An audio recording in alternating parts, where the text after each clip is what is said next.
प्यारे भक्तों, यह 7 कर्म करने के बाद आपको अपने दाहिने कान का स्पर्श जरूर करना चाहिए, अन्यथा आप अपवित्र रहेंगे और आपको पाप भी लगेगा।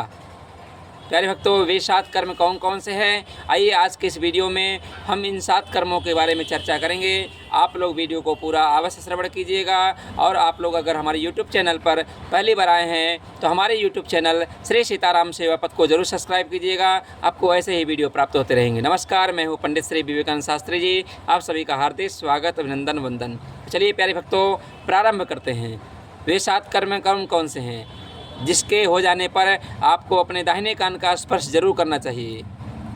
प्यारे भक्तों, कहा गया है श्रीमद् देवी भागवत महापुराण में और मार्कंडेय पुराण में, दोनों जगह प्रमाण मिलता है। कहा गया है कि छींकने पर, जब आपको छींक आ जाता है, छींकने पर आप अशुद्ध हो जाते हैं, तो आपको शुद्धि के लिए अपने दाहिने कान का स्पर्श कर लेना चाहिए। वहीं कहा गया है थूकने पर, दूसरा नंबर पे थूकने पर, यदि आप थूकते हैं तो आपको कभी भी थूकना हो तो सामने नहीं थूकना चाहिए। सामने थूकने पर दोष लगता है, क्योंकि वह देवताओं के ऊपर पड़ता है। सामने देवताओं का वास होता है, दाहिने पितरों का वास होता है। दाहिने थूकते हैं तो पितृ दोष लगता है। पीछे ऋषियों का वास होता है, पीछे भी नहीं थूकना चाहिए। बाएँ असुरों का वास होता है, आप बाएँ तरफ थूक सकते हैं। प्यारे भक्तों, हमारे देश का संविधान भी कहता है कि आप कभी भी रोड पे चलते फिरते आप बाएं तरफ ही थूकिए, दाहिने तरफ नहीं थूकना चाहिए। तो आप कभी भी थूकते हैं तो आपको अपने दाहिने कान का स्पर्श कर लेना चाहिए, ताकि आपको इसका दोष भी ना लगे, आप पूर्ण रूप से पवित्र भी हो जाए। प्यारे भक्तों, तीसरा कर्म है दांतों से उच्छिष्ट छू जाने पर। मान लीजिए आप नख चबा लिए, रोम चबा लिए, बाल चबा लिए, या फिर दांतों से ऐसा कोई अशुद्ध चीज़ का स्पर्श हो जाए तो आपको अपने दाहिने कान का स्पर्श कर लेना चाहिए। या फिर आप आचमन कर लीजिए, या फिर आप सूर्य का दर्शन कीजिए, या फिर आप गाय के पीठ का स्पर्श कर लीजिए, तो भी आप पवित्र हो जाएंगे।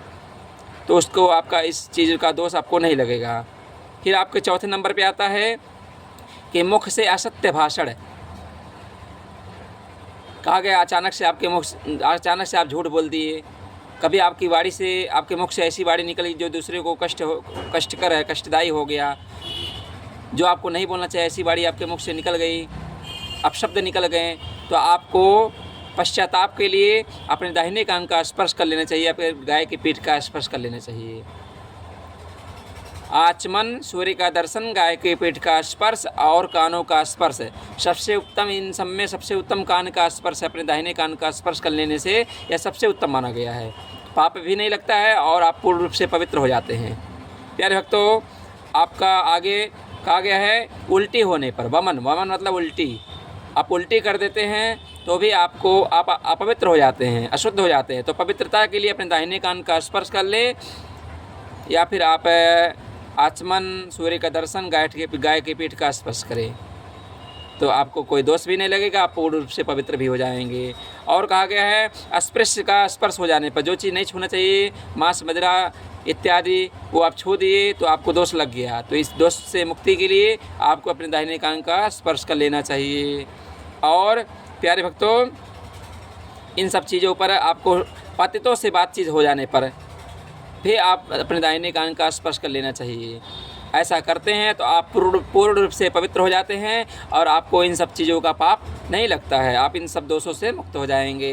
प्यारे भक्तों, आप सभी को यह वीडियो पसंद आया हो तो हमारे YouTube चैनल श्री सीताराम सेवा पथ को जरूर सब्सक्राइब करें।